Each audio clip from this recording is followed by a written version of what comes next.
आप लोग स्टार्ट करने जा रहे हैं एक सबसे इम्पोर्टेंट चैप्टर, और उस चैप्टर का नाम है पार्टनरशिप अकाउंट्स। टाइम लेगा, इत्मीनान से चलेंगे, हड़बड़ी नहीं है। अच्छी तरह से जर्नल एंट्रीज, ट्रांजैक्शंस क्या होता है ये हर चीज देखेंगे। कहता है कि ये पार्टनरशिप होता क्या है। सबसे पहले तो ये समझ में आए कि what is the need of the partnership and how does it work actually. तो बेसिकली अगर मैं बोलूं कि मैं सोल प्रोप्राइटरशिप बिजनेस में काम करता हूं। सोल प्रोप्राइटरशिप मतलब होता है अकेले। मैं ओनर हूं, मैं अपने बिजनेस को संभालता हूं, अकेला हूं। जितनी कैपिटल लगानी होगी बिजनेस में आई विल कंट्रीब्यूट इट। अच्छा, जो भी पॉलिसी मेकिंग होगी फर्म में, किसको रखना है किसको नहीं रखना है, वो सारे डिसीजंस मेरे अपने होंगे। हाँ या किसको माल बेचूं या ना बेचूं, किससे माल खरीदूं या ना खरीदूं, ये सारे डिसीजंस मेरे हैं। मैं अपनी कैपिटल कितनी लगाऊं, बैंक से कितना लोन लूं, वो मेरा डिसीजन अपना है। अगर बिजनेस में प्रॉफिट होगा तो सारा का सारा मेरा, लॉस होगा तो हमें अपनी जेब से भरना पड़ेगा। यानी beginning to the end one, each and every responsibility is of me. हाँ या ना?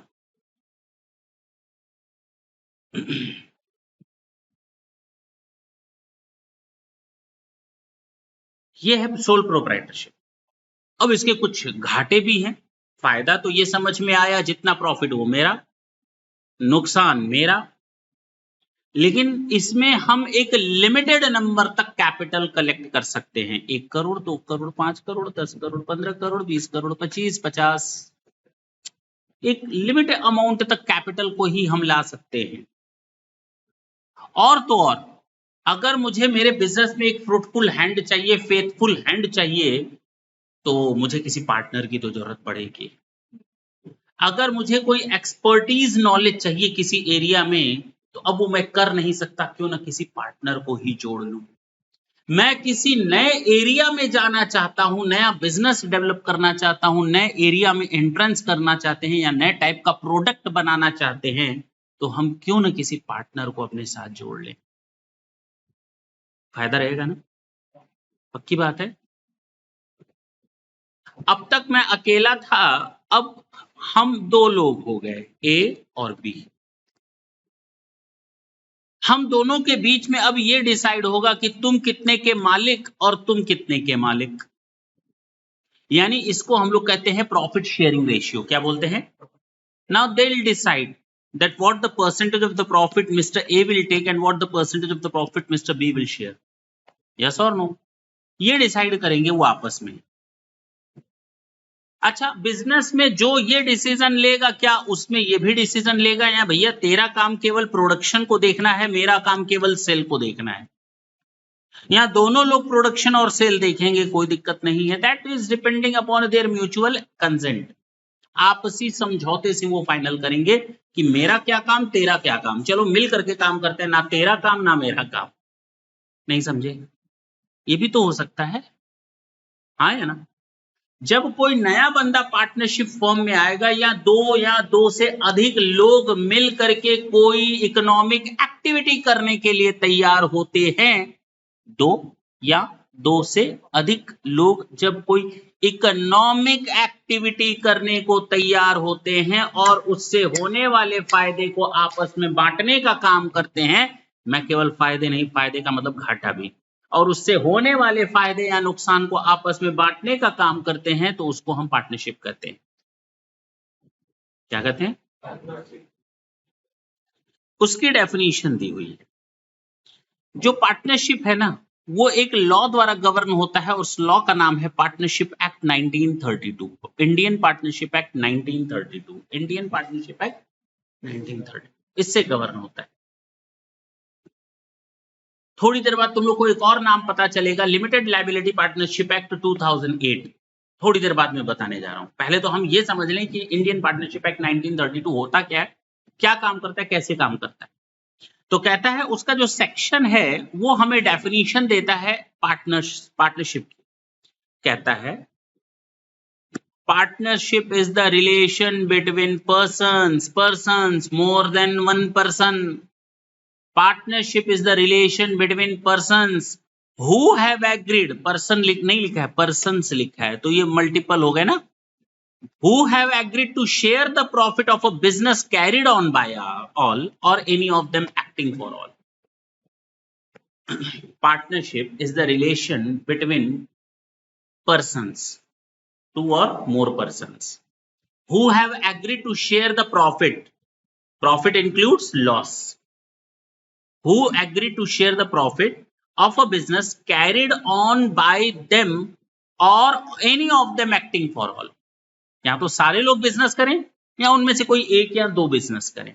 अगर 5 पार्टनर हैं तो हो सकता है 2 ही लोग काम करें, 3 लोग काम ना करें, या कोई एक काम करे या 5 लोग काम करें. ठीक है ना. लेकिन एक चीज याद रखना, अगर 5 पार्टनर हैं, एक काम करता है 4 नहीं करते, तो जो ये बंदा काम करेगा उससे ये लोग भी बंधे रहेंगे. अगर ये कोई नुकसान देता है फर्म को तो 4 कहेंगे मेरा नहीं. अरे भैया कैसे नहीं है.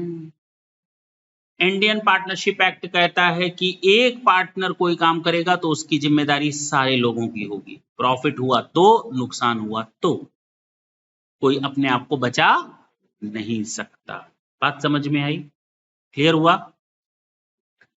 इसीलिए कहा गया partnership is a business relationship amongst 2 और more persons to share the profit and losses. देखो ना, 2 और मोर यहां पर क्लियर कर दिया, प्रॉफिट के साथ साथ लॉसेस भी क्लियर कर दिया. Carried on by all of them or any one of them acting for all. ठीक है.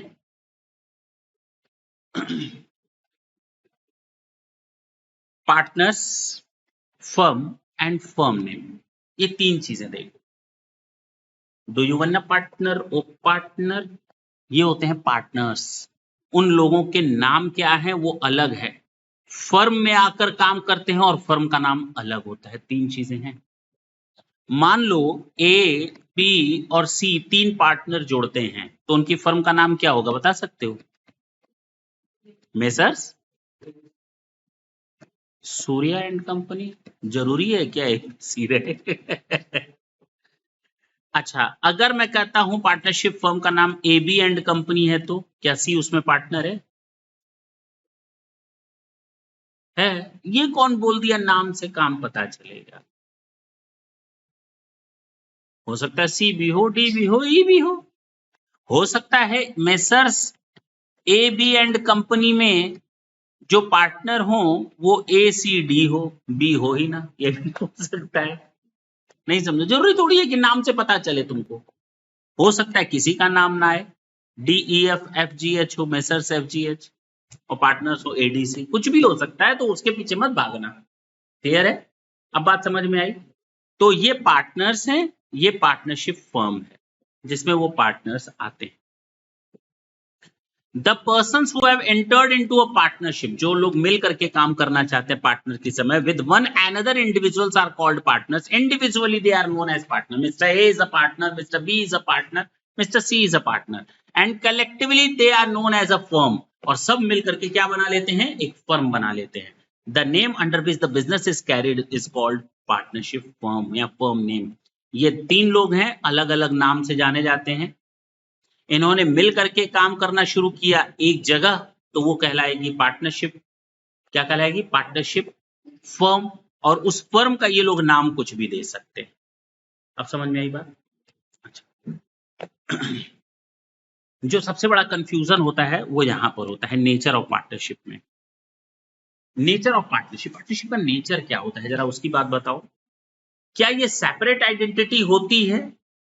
ना, ये सेपरेट लीगल आइडेंटिटी नहीं होती. सर मतलब क्या है इसका?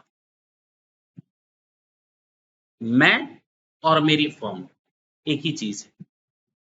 कोई हमें सेपरेट लीगल आइडेंटिटी नहीं मिली. सर नाम मिला है ना, मेरा जीएसटी नंबर इसी नाम से है, मेरा इनकम टैक्स इसके नाम से जाता है, लीगल आइडेंटिटी है ना. कैसे नहीं है? पार्टनरशिप डीड बनी, हम 2 लोगों के बीच में क्या बनी है? पार्टनरशिप डीड, समझौता हुआ है. रजिस्टर्ड डीड बनी है. आप ऐसे कैसे कह सकते हैं ये लीगल आइडेंटिटी नहीं है? सेपरेट लीगल आइडेंटिटी नहीं. लीगल आइडेंटिटी है लेकिन सेपरेट लीगल आइडेंटिटी नहीं है. पार्टनरशिप पार्टनर्स और पार्टनरशिप फर्म दोनों एक ही हैं।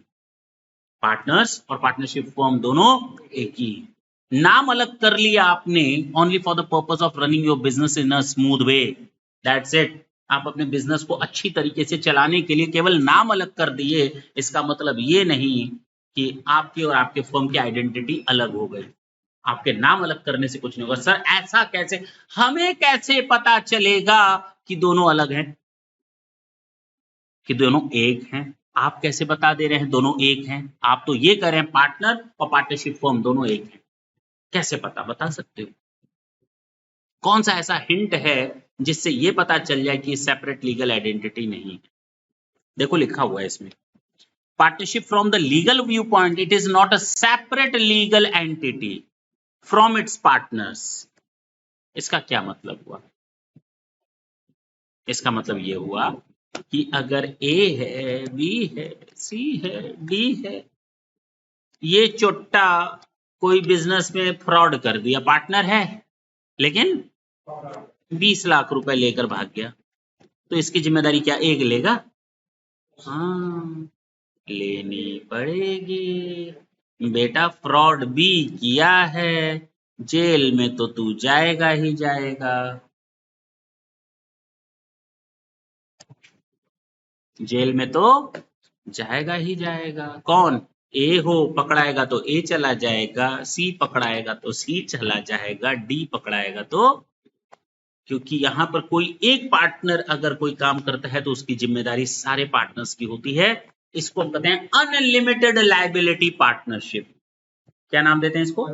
मेरी बात समझना, अनलिमिटेड लायबिलिटी है, कोई लिमिट नहीं है। अगर फर्म से पूरा हुआ तो हुआ, नहीं तो बेटा तेरा घर भी गया। आपकी पर्सनल एसेट और लायबिलिटीज तक, आपकी पर्सनल एसेट भी इन लायबिलिटीज को पे ऑफ करने में यूज की जा सकती है। सोचो कितना बड़ा खतरा है किसी के साथ पार्टनरशिप करना, कितना बड़ा रिस्क फैक्टर है पार्टनरशिप में आना। वो भी कौन सी पार्टनरशिप? इंडियन पार्टनरशिप एक्ट 1932 में। इसीलिए लोग डरते हैं, नहीं पार्टनरशिप नहीं करेंगे, ना ना। नहीं समझे मेरी बात? लोग क्यों कतराते हैं, क्यों डरते हैं? क्योंकि अनलिमिटेड लायबिलिटी होती है। क्या होती है? करे कोई और, भरे सारे लोग। बात समझ में आई? तो ये इसी कारण इसको सेपरेट आइडेंटिटी नहीं बोला गया। अगर इसको लीगल सेपरेट एंटिटी बोल देते तो भैया उधर का नुकसान उधर ही, इधर नहीं आता, मेरे घर तक उसकी आंच नहीं। बात समझ में आई? उसका प्रॉफिट नुकसान उसी फर्म से। मान लो ये 5-4 लोगों ने एक 5 लाख की एसेट खरीदी। क्या खरीदी? मशीन। इसके पास घर में 2 लाख की एसेट पड़ी हुई है, इसके पास 3 लाख की पड़ी हुई है, इसके पास 1 लाख की पड़ी है, इसके पास 20 लाख की पड़ी है घर की। इन्होंने कोई काम किया मिल करके और उस काम से इन्होंने एक फर्म बनाकर मशीन खरीदी, बैंक का लोन ले लिया बिजनेस चलाने के लिए 20 लाख रुपए। कितना? अब ये चुका नहीं पाए तो बैंक वाला मशीन तो ले ही लेगा। उसके बाद जो पैसा बचेगा नहीं दे पाएंगे सब, वो इसके घर की एसेट को बेच करके। और अगर बेचारा ये पकड़ा गया तो अकेले ही इसकी पूरी घर बिक जाए। है कि नहीं? नहीं समझे? जो पकड़ाया उसी को जेल में ले चलो। इतना बड़ा रिस्क है इसमें। नहीं पकड़ाया तो ठीक है, नोटिस निकलेगी उसके नाम से, बच थोड़ी जाओगे। आज नहीं तो कल तो पकड़ाओगे, जो पकड़ा जाए। है कि नहीं? यही तो एक प्रॉब्लम है इसमें, जो पकड़ा जाए उससे ले लो पैसा। तो कोई करे भरे कोई और, तो इसी कारण इसको कहते हैं सेपरेट लीगल एंटिटी ना होना। रीजन समझ में आया? अगर सेपरेट होता तो उसकी आंच मेरे घर तक नहीं आती। उसी की एसेट, उसी की लायबिलिटी, फर्म की एसेट से फर्म की लायबिलिटी दो, मेरे घर तक क्यों आ रहे हो? क्योंकि अनलिमिटेड लायबिलिटी है और सेपरेट लीगल एंटिटी नहीं है, इसीलिए वो लोग मेरे घर तक पहुंच रहे। अब समझ में आई बात? क्लियर हुआ? ये है इसका नेचर, एसेंशियल फीचर्स। लेकिन देखो वर्ड लिखा है, जब हम अकाउंट्स करते हैं ना, जर्नल एंट्री वगैरह करते हैं ना, तो उसको सेपरेट मान लिया जाता है। ठीक है ना? जर्नल एंट्री करते समय हम उसको सेपरेट एंटिटी ही मानते हैं। ठीक है ना? चलो एसेंशियल फीचर क्या क्या इसके बेसिक कैरेक्टरिस्टिक हैं, फीचर्स क्या क्या है। पहला, 2 और मोर पर्सन। अरे आते ही तो बता दिया, 2 या 2 से अधिक लोग पार्टनर हो सकते हैं भाई, क्या दिक्कत है। 2 और मोर पर्सन कहता है ये लोग नहीं बनेंगे। बोलो माइनर, नॉर्मली माइनर कब बनेगा बता देंगे, उसका भी एक सिस्टम है। माइनर को नॉर्मली हम लोग पार्टनरशिप में नहीं रखते, लेकिन रखते हैं, वो आएगा आगे देखेंगे। चलो बता देते हैं, माइनर को हम केवल प्रॉफिट में हिस्सा दे सकते हैं, लॉसेस में वो कभी नहीं आएगा। सोचो माइनर जो अभी एडल्ट नहीं हुआ, जिसकी उम्र 18 साल से कम है, उसका केवल फायदा ही फायदा है। वो अगर पार्टनर बन गया, क्योंकि वो कॉन्ट्रैक्ट नहीं कर सकता, minor is incompetent to make or to sign any contract. अगर वो किसी कॉन्ट्रैक्ट पर साइन कर देता है तो वो इनवैलिड, वॉइड हो जाता है। क्या हो जाता है? वॉइड। अच्छा, माइनर नहीं रख सकते आप पार्टनर, नॉर्मली अनसाउंड माइंड का, पागल टाइप का आदमी नहीं रख सकते, अनसाउंड माइंड का। ठीक। Person disqualified by any law, law ने कहा है इसको कभी पार्टनर मत बनाना है, इसको कभी पार्टनर, अब उसको पार्टनर बना लीजिए, नहीं बना सकते आप।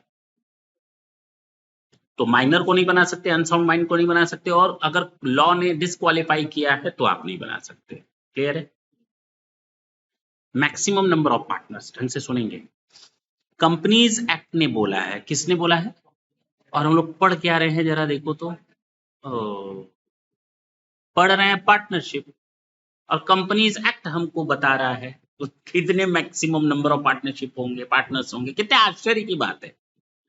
Partnership act is silent about the maximum number of partners.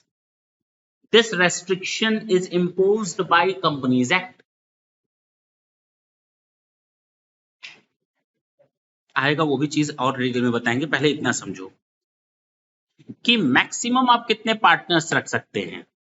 Normally 100 रख सकते हैं, लेकिन कहा गया गवर्नमेंट ने प्रिस्क्राइब्ड किया है 50। कितने? 50। बस आपको एक लाइन ये याद रखनी है, नॉर्मली हम 100 तक जा सकते हैं, लेकिन गवर्नमेंट ने अभी फिलहाल प्रिस्क्राइब कितने किए हैं? 50।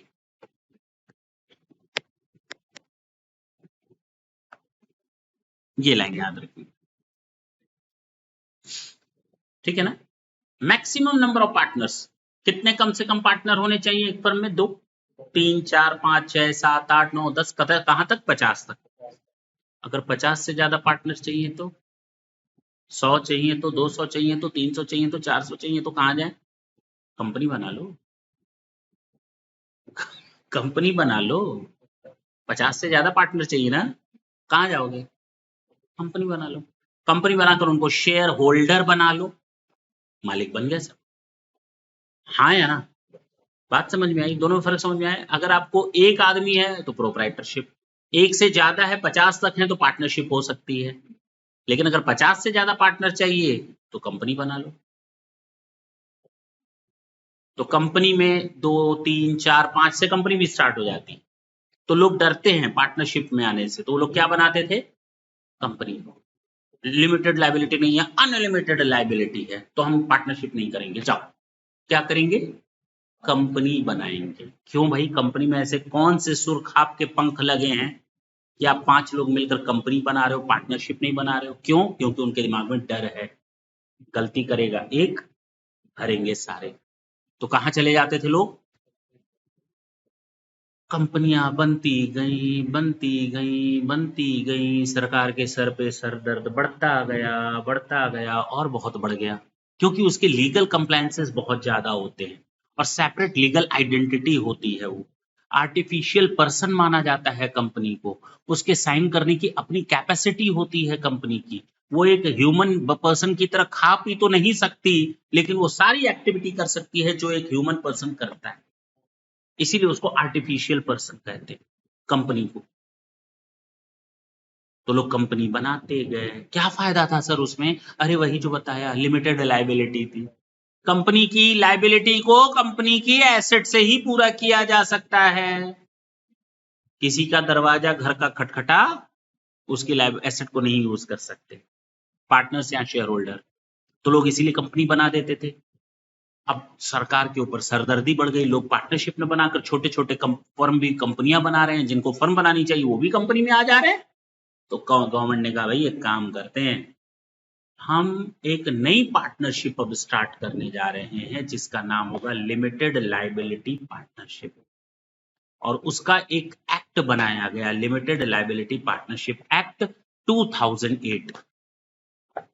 बात समझ में आई? देखो ना कहां से कहां अटैच हो गया। मैक्सिमम नंबर ऑफ पार्टनर किसने बनाए बताए? कंपनी ने। कंपनी ने कहा 50 से ज्यादा नहीं कर सकते। अब कंपनी कौन होती है? इंट्रूडर, क्योंकि वो कहती है कि अगर आप 50 से ज्यादा बनाना चाह रहे हैं तो कंपनी में आ जाओ। लेकिन अब कंपनी में फायदा क्या है कि 4 लोग 5 लोग भी कंपनी बनाने लगे। क्यों? क्योंकि वहां लिमिटेड लायबिलिटी है। पार्टनरशिप फर्म क्यों नहीं बना रहे थे? क्योंकि पार्टनरशिप एक्ट 1932 कहता है अनलिमिटेड लायबिलिटी होती है पार्टनर्स की, उनकी पर्सनल एसेट्स को भी यूज किया जा सकता है फर्म की लायबिलिटी को पूरा करने के लिए, तो कंपनी बना लेते थे। तो गवर्नमेंट का सरदर्द बढ़ गया। एवेन कंपनी बनाना आसान है, हाथी खरीद तो लो, पालोगे कैसे? खरीदना आसान है। ये वही बात है कि छोटी छोटी कंपनियां बनती चली गई, उन लोगों को पता ही नहीं था कि इस पर महीनों में साल में बहुत ज्यादा खर्च हो जाते हैं। बाद में वो लोग डिफंक्ट कंपनीज बन जाती थी। कौन सी? डिफंक्ट, निष्क्रिय कंपनियां।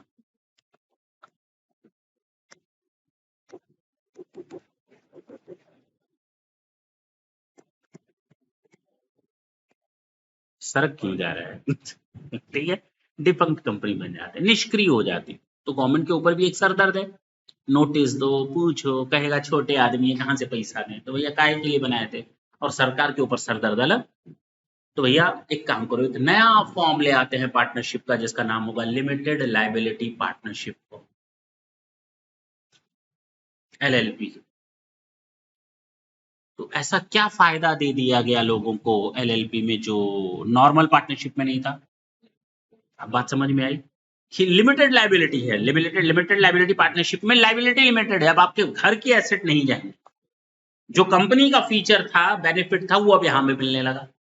तो लोग अब वहां कम जाने लगे, LLP बनाकर ज्यादा यूज करने लगे। अब तो समझ में आया? पक्की बात है, कहानी समझ में आई? तो अब आपके सामने 2 एक्ट हैं। पहले बंद कर दूं इसको।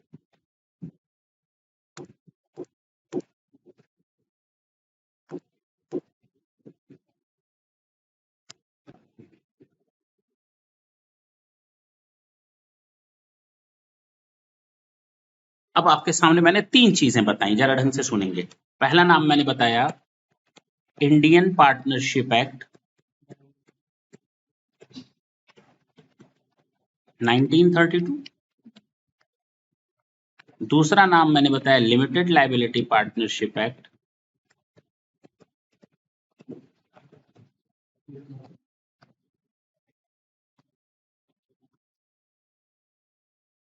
कौन सा? 2000। और तीसरा मैंने कंपनीज एक्ट का नाम लिया, हाँ या ना, 2013। इसने बताया कि मैक्सिमम नंबर ऑफ पार्टनर कितने हो सकते हैं? 50। तो कभी भी पार्टनरशिप एक्ट में मत टिक कर देना, ठीक है ना? ये भी हो गया। हम लोग बात कर रहे हैं एसेंशियल फीचर्स की, क्या बेनिफिट्स होते हैं पार्टनरशिप के। पहला, 2 या 2 से अधिक पर्सन होते हैं, उसका पहला फीचर होता है कैरेक्टरिस्टिक। दूसरा, एग्रीमेंट। जब भी पार्टनरशिप फॉर्म बनेगी ना, एग्रीमेंट के तहत बनेगी। हाँ हाँ हाँ हाँ हाँ, आप मेरे पार्टनर बनना चाहते हो? हाँ। अच्छा, कितना प्रॉफिट में हिस्सा लोगे? पहले तो बताओ तुम्हारा नाम क्या, मेरा नाम क्या, फादर्स नेम क्या, जो भी हो डिटेल, मदर्स नेम क्या, जो भी हो, एड्रेस क्या, डेट ऑफ बर्थ क्या, हाँ या ना? चलो हम दोनों मिलकर क्या बनाते हैं? पार्टनरशिप। और हमारे बीच में ये एग्रीमेंट होगा, वेयर एज 1 2 3 4 लंबी लिस्ट बनेगी, हम लोग लिखेंगे। देखो, हम लोग पेन बनाने का काम करेंगे। पॉइंट नंबर 1, इस पेन बनाने वाली फर्म यहां पर रहेगी, इसका रजिस्टर्ड ऑफिस ये होगा, उसकी एड्रेस ये होगी। दूसरा, तीसरा, जो भी प्रॉफिट होगा उसका 60% हिस्सा मेरा, 40% हिस्सा तुम्हारा। तीसरा, फोर्थ, हम लोग कैपिटल के तहत इतना इतना रुपया फर्म में ले आएंगे, हाँ या ना? हम लोगों को पार्टनरशिप से इतना इतना क्या सैलरी मिलेगा?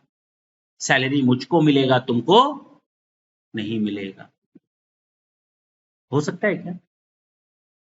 एक को सैलरी मिले दूसरे को ना मिले, हो सकता है? दोनों को ना, हम नहीं देंगे तुमको, हम तो हम काम करते हैं, तुम्हारा क्या मतलब, तुम घर पे प्रॉफिट संभालो ना। ये कौन कह दिया? एग्रीमेंट इसीलिए तो मुझे सैलरी मिलेगी तुमको नहीं मिलेगी, जाओ लिख दिया, तुम हाँ कर दो, कोई दिक्कत नहीं है, कौन मना कर रहा है? ये कौन कह दिया बराबर बराबर हर चीज में रहेंगे?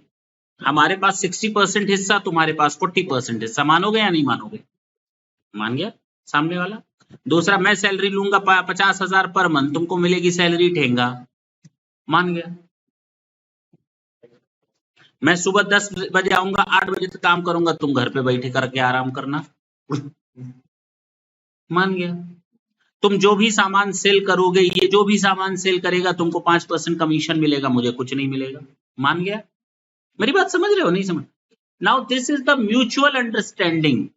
Now will add on the different clauses in that, this is known as partnership deed. इसको हम लोग कहते हैं साझेदारी संविदा, साझेदारी संलेख, या पार्टनरशिप डीड। क्या बोलते हैं? Partnership deed. और ये पार्टनरशिप जो होती है ना, जो आपस का समझौता होता है, ये ओरल भी हो सकता है और रिटन भी हो सकता है। मैंने क्या बोला? ओरल भी हो सकता है, मुंह से बोलकर चल चल, और रिटन यानी लिख करके। अभी वो भी आएंगे डिटेल में, अभी इस पर डिस्कस करना है। बात समझ में आई? तो यहां पर पार्टनरशिप डीड होती है। सेकंड पॉइंट ये एग्रीमेंट है। Partnership comes into existence by an agreement, either oral और रिटन। पक्की बात? It is the on the basis of the relationship amongst partner which may be for a particular venture for a particular period or it will, छोड़ देते हैं इसको, आगे आएगा। Lawful business, हम दोनों जो पार्टनरशिप कर रहे हैं ना, कत्ल करेंगे किसी का, इसका नहीं कर सकते। लॉफुल पर्पस के लिए होना चाहिए। दारू, अरे वो चरस बेचेंगे, चरस, ये नहीं कर सकते आप। लॉफुल एक्टिविटीज होनी चाहिए। क्या होनी चाहिए? अनलॉफुल नहीं होना चाहिए। हम दोनों के बीच में जो एग्रीमेंट बनेगा उसमें लॉफुल एक्टिविटीज होनी चाहिए, लॉफुल बिजनेस के लिए होना चाहिए। तो पहला फीचर बताया गया था 2 और मोर पर्सन्स, दूसरा बताया गया था एग्रीमेंट, और तीसरा बताया गया लॉफुल बिजनेस। फोर्थ है प्रॉफिट शेयरिंग, आपस में हम लोग डिसाइड कर लेंगे आधा आधा, या 60-40 या 70-30 या 60-40 40-60 जो भी हो। क्यों? तो जिस हिसाब से प्रॉफिट बटेगा उसी हिसाब से लॉस भी बटेगा। ये भी हम आपस में डिसाइड कर सकते हैं कि प्रॉफिट होगा तो हम दोनों आपस में 60% मैं लूंगा, 40%, और अगर लॉस हुआ बिजनेस में तो कुछ ना दिया हो तो इसी रेशियो में हो सकता है आधा आधा बांट लें। अब बात समझ में आई? हो सकता है। Last, business can be carried on by all or any of the one of the partner acting for all। कोई एक पार्टनर काम करे या सारे लोग मिलकर के काम करें, बाउंड सारे होंगे, बाउंड सारे लोग बंधे हुए हैं एक दूसरे के काम से। तो कहता है business of the partnership firm can be carried on by all the partnership partners और by any of them acting for all the partners. Partners are agent as well as the principal. Agent और principal का मतलब होता है कि आप किसी काम को एक ट्रस्टवर्दी तौर पर करेंगे। आपके ऊपर मैं ट्रस्ट करता हूं, इसीलिए मैंने आपको पार्टनर बनाया। आप मेरे पार्टनर हैं, इसका मतलब मैं आपके ऊपर ट्रस्ट करता हूं, और मैं पार्टनर हूं तो इसका मतलब मैं मालिक हूं, प्रिंसिपल हूं। यही चीज आप भी सोच सकते हैं कि आपने मेरे साथ पार्टनरशिप की क्योंकि आप मेरे ऊपर ट्रस्ट करते हैं, और मैं इस फर्म के लिए एजेंट की तरह काम करूंगा, और आप एज अ मालिक इस फर्म को संभालेंगे। दोनों, यानी एक पार्टनर दूसरे को एजेंट समझता है और हर एक पार्टनर अपने आप को मालिक समझता है। समझे मेरी बात? एक पार्टनर दूसरे को क्या समझेगा? मालिक मानता है, लेकिन एजेंट की तरह काम करेगा। मैं खुद भी उस फर्म में एज एन एजेंट। सर फर्क क्या होता है? अगर कोई काम हमको दिया गया तो हम पूरी ईमानदारी और लगन से करेंगे, जैसा कि हमसे उम्मीद की जाती, ये मानते हुए, इसीलिए उसको एजेंट का नाम दिया गया।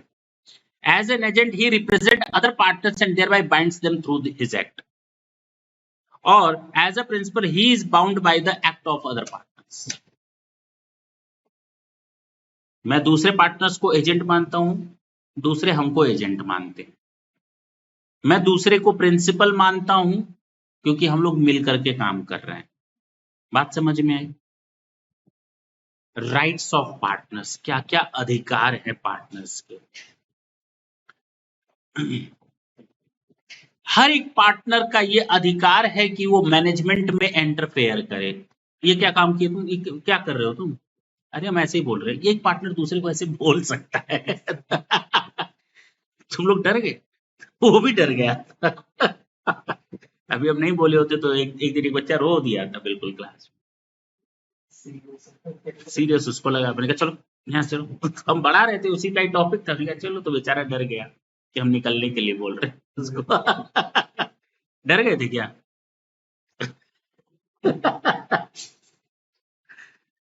तो every partner has the right to participate in the management of the business. हर एक पार्टनर का ये अधिकार है कि वो मैनेजमेंट में हिस्सा ले। यानी अगर 2-3 पार्टनर है, दूसरा आता है ऑफिस में बैठता है ऐसे करके, अरे तुम मेरी सीट पर क्यों बैठे हो रे, चलो उठो, अरे नहीं हम भी बैठ सकते हैं, हम भी डिसीजन ले सकते हैं।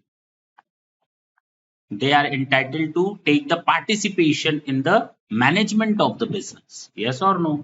दूसरा, हर एक पार्टनर को ये राइट है कि वो कंसल्ट कर सके अबाउट द अफेयर्स। क्या चल रहा है भाई, कैसा चल रहा है, क्यों नुकसान क्यों हो रहा है। मैंने तुमको बोला था ना ये करोगे तो नुकसान होगा, चलो ऐसे करो। कंसल्टेंसी, मैनेजमेंट में भी शामिल हो सकते हैं, कंसल्टेंसी भी कर सकते हैं, और हर एक पार्टनर को अधिकार है कि वो अपनी बुक्स ऑफ अकाउंट देखे। जरा दिखाओ एंट्री कैसे की हो, चलो दिखाओ तो कितना प्रॉफिट हुआ कितना लॉस हुआ। दे हैव द राइट, उनके पास पावर है। क्या है? पावर है। पहला, मैनेजमेंट में पार्टिसिपेट कर सके, कंसल्टेंसी कर सके, बुक्स ऑफ अकाउंट को चेक कर सके। हर एक पार्टनर के पास राइट है कि वो प्रॉफिट या लॉस को शेयर कर सके, जो उनका एग्रीड रेशियो जिस पर उन लोगों ने आपस में म्यूचुअल अंडरस्टैंडिंग रखी है। ये राइट्स हैं, मना नहीं कर सकते आप। If a partner has advanced loan, he has the right to receive interest thereon at an agreed. अगर मैंने फर्म को कोई लोन दिया है तो मुझे अधिकार है कि मैं उस पर इंटरेस्ट ले सकूं। आप मना नहीं कर सकते कि ये पार्टनर हो तुम लोग, अरे तुम तो मालिक हो, तुम इंटरेस्ट का है। नहीं भैया, हमने लोन दिया है, लोन पर मुझे इंटरेस्ट चाहिए। अगर कोई अर्जेंसी है तो पार्टनर्स को राइट है कि वो अपना बेस्ट जजमेंट करके काम कर सके। अपना बेस्ट जजमेंट, मान लो कोई अचानक काम आ गया, मैं फोन मिला रहा हूं अपने दूसरे पार्टनर को, हेलो कहाँ हो, नहीं पता चल रहा, दूसरे को मिला रहा हूं वो भी फोन नहीं उठा रहा। अब अर्जेंसी, हमको काम करना है, तो मैंने वो 2 लाख रुपए खर्च कर दिए, बाकी आए 1-2 लाख क्यों खर्च किए, ये हम नहीं जानते, ये हम नहीं जानते। अरे भाई कैसे नहीं जानते, मैंने बेस्ट एक्टिविटी की है और फर्म के लिए की है, तो मुझे मेरा पैसा 2 लाख रुपए का तो हिस्सा चाहिए। तुम ये नहीं कह सकते कि वो 2 लाख मैंने अपनी जेब से दिए, नहीं कह सकते, क्योंकि मेरे काम से तुम लोग भी बंधे हुए हो। समझ में आ रही है बात? A partner has a right not to allow the admission of a new partner. बाकी 3 का 3 इसको भी घुसा लो, इसको भी एंट्री दे दे, नहीं हम नहीं चाहते तो नहीं आ सकता। जब तक सारे लोग नहीं चाहेंगे नॉर्मली, तब तक नया पार्टनर एडमिट नहीं होगा। After giving proper notice, a partner has the right to retire from the firm. मैं ऐसा नहीं बंद गया तो सब लोग कहाँ जा रहे हो, अब मैं जा रहा हूँ छोड़ करके, नहीं जा सकते, ऐसे कैसे नहीं जा सकते, मैं इस पार्टनरशिप फर्म को छोड़ रहा हूँ, मना करके दिखाओ, ये लो लिखित में दे रहा हूँ, मैं 2 महीने की नोटिस दे रहा हूँ, अब रोक कर दिखाओ, मुझे मेरे पास राइट है छोड़ने का। बात समझ में आई? नहीं समझ में आई? थोड़ा थोड़ा दिमाग कहीं और घूम रहा है। हाँ, last, if a partner incurs expenditure, अगर कोई पार्टनर कोई खर्चा करता है फर्म के ब्याह पर, तो अपना पैसा वापस मांग सकता है फर्म से। बात समझ में आई? देखो ना, ये फीचर्स हैं, कितने अच्छे राइट्स दिए गए पार्टनर को, प्लस भी है माइनस भी है। हम दिल्ली में जहाँ रहते थे तो मेरा रूममेट था, तो वी आर जस्ट पार्टनर्स कह सकते हो। अब मैं कप ले आया, कहता है कप अच्छे नहीं लाए। मैंने कहा आधा खर्चा तुम्हारा आधा मेरा, 100 रुपए तुम्हारा 100 रुपए मेरा, 3 दिन में कप टूट गए। तो कहता है सारा तुम्हारा। मैंने कहा ऐसे काम नहीं चलेगा। बात समझ रहे हो, प्रॉब्लम कितनी छोटी छोटी होती है कि नहीं? पार्टनरशिप फर्म में फोन का बिल बहुत ज्यादा आ रहा है, 5,000, 1,000 रुपए से ज्यादा नहीं आना चाहिए, जाओ सारा खर्चा तुम्हारा, ऐसे नहीं हो सकता, ठीक है। डीड, वापस आते हैं उसी पॉइंट पर, जब भी पार्टनरशिप होती है तो डीड के थ्रू होती है। डीड मतलब रिटन में, हमने कहा एग्रीमेंट हमारा ओरल भी हो सकता है और रिटन भी हो सकता है। मैंने कहा हमारा एग्रीमेंट ओरल भी हो सकता है और रिटन भी हो सकता है। ओरल हो गया तो डीड बनाने की जरूरत नहीं है, बातचीत में ही काम हो गया। रिटन में करेंगे तो डीड बनानी पड़ेगी। उस एग्रीमेंट को जब हम लिख करके काम करेंगे तो क्या कहलाएगा, पार्टनरशिप डीड। तो कहता है partnership comes into existence by an oral और written agreement, it is better to have written agreement to avoid any dispute. Future में आपस में कोई बवाल न हो हमारे तुम्हारे बीच में, तो ये बात हुई थी, अब लड़ाई हो गई, मारपीट हो रही है, ले डंडा, ठीक है ना, तो उससे बचने के लिए क्या करें, डीड बना लो। This written documents known as partnership deed details the terms and conditions of the partnership. It's a legal document signed by all the partners and clauses on the following. उसमें क्या क्या लिखा रहना चाहिए, मेरा नाम क्या, तुम्हारा नाम क्या, मेरी डेट ऑफ बर्थ क्या, तुम्हारी डेट ऑफ बर्थ क्या, मेरा क्या एड्रेस, तुम्हारा क्या एड्रेस। चलो हम दोनों आपस में ये एग्रीमेंट करते हैं कि नंबर 1, फर्म का नाम क्या होगा, फर्म का एड्रेस क्या होगा, फर्म किस तरह का काम करेगी, नेचर क्या होगा, कब से स्टार्ट होगा फर्म, कौन कितना पैसा लगाएगा, इंटरेस्ट लेगा कि नहीं लेगा, कैपिटल पर दिया जाएगा कि नहीं दिया जाएगा, ड्राइंग निकालने का अधिकार होगा कि नहीं, ड्राइंग तो लेंगे तो क्या उस पर इंटरेस्ट का अधिकार होगा कि नहीं। जैसे अगर कैपिटल लगाई है तो मुझे मेरा इंटरेस्ट दो, उसी तरह मैं पैसा लेकर गया हूं ड्राइंग, तो मुझे पैसा, फर्म कहेगी मुझे पैसा दो। नहीं समझे, मैंने फर्म में कैपिटल लगाई तो मैं इंटरेस्ट मांग रहा हूं फर्म से, मैंने फर्म से पैसा निकाला तो फर्म मुझसे मांगेगी इंटरेस्ट ड्राइंग पर। मैंने लगाया तो मैं मांग रहा हूं, मैंने फर्म से निकाला तो फर्म मांग रही है ड्राइंग पर, क्या दिक्कत है, बात समझ में आ रही है। प्रॉफिट शेयरिंग रेशियो क्या रहेगा, इंटरेस्ट ऑन लोन क्या रहेगा, पार्टनर्स को क्या कोई सैलरी, बोनस, कमीशन या कोई और रिमनरेशन मिलेगा क्या। वैल्यूएशन ऑफ गुडविल, गुडविल का वैल्यूएशन कैसे किया जाएगा, it must be written in the partnership deed, it must be written in the partnership deed.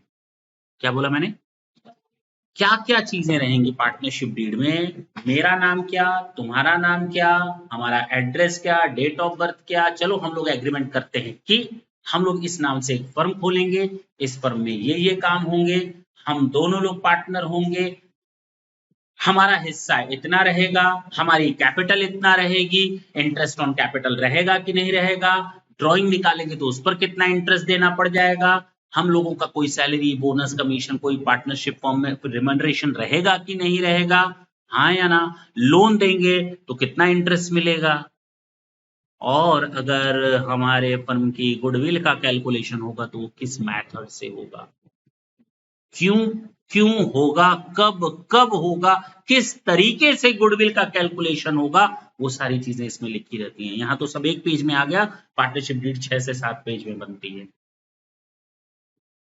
Clear है। एसेट्स का वैल्यूएशन कैसे होगा, अकाउंट का सेटलमेंट कैसे होगा, अगर कोई पार्टनर रिटायर कर रहा है या डेथ कर गया तो उसके अकाउंट का सेटलमेंट होगा ना, कोई जाएगा तो उसको पैसा देना पड़ेगा ना, आते समय तो पैसा मांगा था तो जाते समय पैसा ले जाएगा ना अपना, अगर उसकी डेथ हो गई तो उसके घर वाले पैसा मांगेंगे ना। अकाउंटिंग पीरियड जनवरी से दिसंबर रहेगा या अप्रैल से मार्च रहेगा, या होली टू होली रहेगा, दिवाली टू दिवाली रहेगा, ये बता दो कब रखोगे, अकाउंटिंग पीरियड क्या होगी, फाइनेंशियल ईयर रखना चाहते हो या कैलेंडर ईयर रखना चाहते हो, पार्टनर्स के राइट्स एंड ड्यूटीज क्या होंगे वो भी लिखे रहेंगे। नॉर्मली हम पार्टनर्स को वो राइट देते हैं, मैनेजमेंट में पार्टिसिपेट कर सकता है, कंसल्टेंसी कर सकता है, बुक्स ऑफ अकाउंट चेक कर सकता है, अपना रिमनरेशन मांग सकता है, कोई खर्चा करता है तो उसका कंपनसेशन मांग सकता है, ये तो हम लोगों ने देखा थोड़ी देर पहले। लेकिन इसके अलावा भी अगर किसी पार्टनर को स्पेशल राइट्स दिए हुए हैं तो वो लिखने पड़ेंगे, ठीक है ना। Duration of the partnership, partnership form की ड्यूरेशन क्या होगी, 2 साल, 3 साल, 4 साल, 5 साल, 6 साल या इनफाइनाइट जब तक चलती रहे, ठीक। बैंक अकाउंट कौन ऑपरेट करेगा, ज्वाइंट अकाउंट होगा या कोई एक चला सकता है, ईदर और रहेगा या एंड रहेगा। पार्टनरशिप का जो अकाउंट रहेगा, ऐसे कैसे भरोसा कर ले दूसरे पार्टनर पे, तो सारा चुट्टा पैसा लेकर भाग जाए तो इसलिए दोनों की साइन रहेगी। डेथ ऑफ पार्टनर, अगर किसी पार्टनर का डेथ हो जाता है तो फर्म चलती रहेगी नए पार्टनर को लेकर या बंद हो जाएगी? नहीं समझे? अगर कोई पार्टनर रिटायर हो जाए तो उसके बाद भी फर्म चलती रहेगी या बंद हो जाएगी? नहीं भाई, तुम कैसे बता सकते हो? 4 पार्टनर हैं, एक हो गया रिटायर, तो भैया फर्म बंद हो जाएगी। अगर कहते हैं ये लोग नहीं नहीं नहीं फर्म चलती रहेगी तो ठीक है, 3 लोग चलाएंगे, क्या दिक्कत है? अदरवाइज बंद भी हो सकती है। नॉर्मली अगर कुछ ना लिखा हो पार्टनरशिप डीड में तो फर्म बंद हो जानी चाहिए, डिसॉल्व। उसी तरह अगर किसी एक की डेथ हो गई तो सेम चीज है, पार्टनरशिप फर्म डिसॉल्व हो जानी चाहिए। लेकिन अगर लिखा है पार्टनरशिप डीड में नहीं, फर्म चलती रहेगी, तो ठीक है, चलती रहेगी उसी नाम से, ठीक है ना? डिस्प्यूट्स का सेटलमेंट कैसे होगा? ठीक है, अब समझ में आई बात। ये पार्टनरशिप डीड है, क्या है ये? अब जरा इंपॉर्टेंस से समझ लेते हैं, अगर हमने पार्टनरशिप डीड बनाई या नहीं बनाई तो क्या फर्क पड़ता है, ये भी तो जानना चाहिए। नहीं जानना चाहते हो? अगर हमने आपस में कोई पार्टनरशिप डीड नहीं बनाई है तो प्रॉफिट और लॉस आधा आधा होगा। चीखते रहो, चिल्लाते रहो, 70-30, 60-40, 80-20, कुछ ना होने वाला। ओरल पार्टनरशिप थी ना, रिटर्न में नहीं ना थी, आधा आधा हो जाएगा। मैंने इसको कहा तुम मेरे इस बिजनेस में पार्टनर बनना चाहते हो? इसने कहा हाँ। मैंने कहा आ जाओ, मैं तुम्हें एक फायदा देता हूँ, 80% प्रॉफिट तुम्हारा रहेगा, 20% मेरा रहेगा। ये दांत दिखा दिया, उड़ी बाबा, 80% मेरा हो गया। बिजनेस तो सर चलाते हैं, तो 80% मेरा हो गया। मैंने कहा हाँ ले लेना, 20 लाख रुपए दे दो फर्म को कैपिटल की तरह। इसने दे दिया। 1 साल बाद कहता है मेरा प्रॉफिट दो, मैंने आधा आधा कर दिया। कहता है ये तो धोखा है। मैंने कहा धोखा नहीं, ये पार्टनरशिप एक्ट है। नहीं समझे? क्योंकि हमने तो मुंह से बोला था, अब तो कुछ कर भी नहीं सकते बेटा। तो इसीलिए नॉर्मली पार्टनरशिप क्या होनी चाहिए? रिटर्न में होनी चाहिए। लेकिन अगर रिटर्न में नहीं है तो मान लो कि पार्टनरशिप में प्रॉफिट और लॉस सब में बराबर का हिस्सा होगा। समझ में आई बात? क्लियर है? पहला नुकसान तो ये हो गया। दूसरा, 3 पार्टनर है, 2 लोग घर पे बैठे हैं, कोई काम नहीं करते, तीसरा रात दिन मरे जा रहा है, मरे जा रहा है, पार्टनरशिप फर्म को आगे ले गया, साल के अंत में कहता है हम तो सैलरी लेंगे, बाकी दोनों कहते हैं ठेंगा। कोई रिमनरेशन नहीं मिलेगा किसी पार्टनर को अगर पार्टनरशिप डीड ओरल है तो। ना सैलरी, ना बोनस, ना कमीशन, कुछ नहीं मिलने वाला। हो गया ना नुकसान? मेहनत करने वाला रोएगा ना, कोई रिमनरेशन नहीं मिलेगा।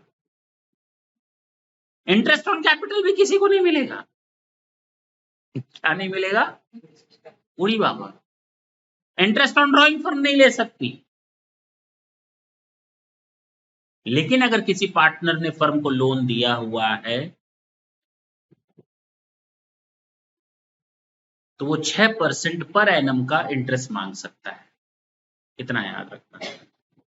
अगर किसी पार्टनर ने फर्म को लोन दिया हुआ है और हमारे बीच में कोई डीड नहीं है, एग्रीमेंट रिटन में नहीं है, तो भी मैं अगर लोन देता हूं फर्म को तो 6% का इंटरेस्ट में पाने का हक रखता हूं।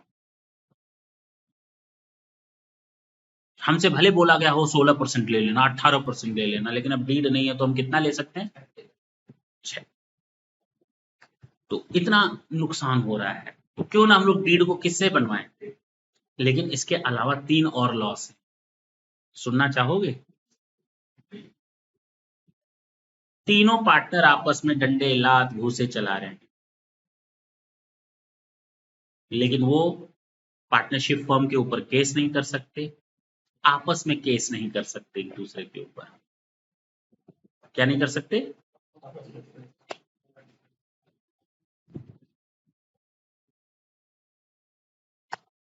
बात घाटा समझ में आया? कितना बड़ा लॉस है। कोई बाहरी आदमी आपको धोखा दे दिया, आपकी फर्म को, तो आप उसके खिलाफ भी केस नहीं कर सकते। लेकिन अगर आपने किसी दूसरे को धोखा दे दिया तो वो आप पर केस कर सकता है। कितना बड़ा नुकसान है। आपस में पार्टनरशिप फर्म के ऊपर पार्टनर्स एक दूसरे के ऊपर केस नहीं कर सकते।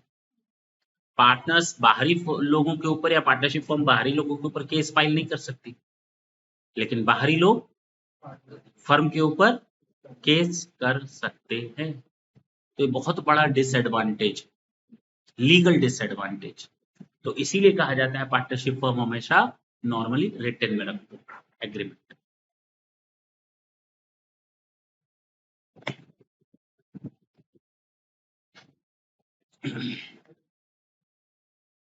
ये चीज बता दी है मैंने। अगर पार्टनरशिप डीड नहीं है तो पार्टनर्स में बराबर बराबर प्रॉफिट शेयरिंग हिस्सा होगा, बता दिया। अगर डीड नहीं है तो इंटरेस्ट ऑन कैपिटल नहीं मिलेगा किसी को, इंटरेस्ट ऑन ड्रॉइंग भी नहीं मिलेगा। लेकिन अगर लोन दिया गया है तो 6% पर एनम के हिसाब से लोन पर इंटरेस्ट तो मिलेगा, बताया ना। किसी भी पार्टनर को कोई भी सैलरी बोनस कमीशन नहीं मिलेगा, हाँ या ना। कोई भी नया पार्टनर तब तक एंट्री नहीं कर पाएगा जब तक कि सारे पार्टनर्स एग्री ना हो, ये याद रखिए। ये है आज का आपका लेक्चर। मेरी बात समझ में आई? नहीं समझ में आई तो उम्मीद करेंगे नेक्स्ट सेशन में जब आप लोग आएंगे तो हम आपसे कुछ क्वेश्चन पूछेंगे, आप हमें उसका जवाब देंगे। हाँ, पार्टनरशिप एक्ट का सेक्शन 4 आप लोग बिल्कुल दिमाग में बैठा करके आएंगे, डेफिनेशन और इसके फीचर्स, इसके पार्टनर्स के राइट्स और पार्टनरशिप डीड के होने या ना होने से क्या क्या फायदे या घाटे होते हैं, ये चीज आप लोग तैयार करके आएंगे। हम कुछ क्वेश्चंस पूछेंगे। थैंक यू बच्चों।